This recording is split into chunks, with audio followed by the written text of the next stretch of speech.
નમસ્કાર દર્શક મિત્રો, ધ લોકસત્તા શોમાં આપનું સ્વાગત છે।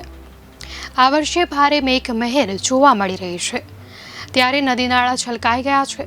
થોડા દિવસના વિરામ બાદ ફરી મેઘરાજા વરસી રહ્યા છે, ત્યારે છોટાઉદેપુર જિલ્લામાં 2 દિવસથી પડી રહેલા છૂટાછવાયા વરસાદ તેમજ ઉપરવાસમાં પડેલ ભારે વરસાદને પગલે નદીઓમાં પૂર આવ્યા છે। ત્યારે છેવાડાના જડિયાના ગામના કોતરમાં પૂર આવતા શાળામાં અભ્યાસ કરવા જતા બાળકોને જીવના જોખમે કોતર પસાર કરવાની ફરજ પડી રહી છે। 2 દિવસથી છોટાઉદેપુર જિલ્લામાં છૂટોછવાયો વરસાદ વરસી રહ્યો છે, જેના કારણે નદીઓ છલકાઈ ઉઠી છે। ઉપરાંત ઉપરવાસના મધ્યપ્રદેશમાં પણ ભારે વરસાદ વરસી રહ્યો છે, જેને લઈને જિલ્લાની નદીઓમાં પૂર આવ્યા છે।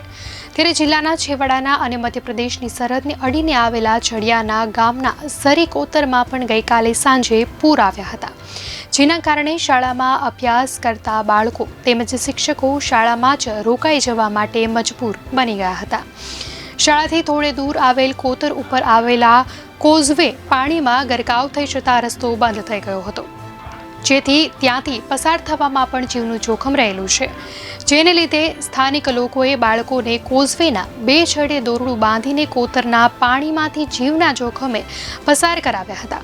જડિયાના ગામના લોકોએ વારંવાર આ કોતર ઉપર પુલ બનાવવાની માંગ કરી છે, રજૂઆતો કરી છે, પરંતુ હજુ સુધી પુલ ન બનતા ચોમાસા દરમિયાન સ્થાનિક લોકો આ સ્થિતિનો સામનો કરવા મજબૂર બન્યા છે। આ રીતે બાળકોનું માત્ર એક દોરડાના સહારે પસાર થવું ખૂબ જ ભયાવહ છે।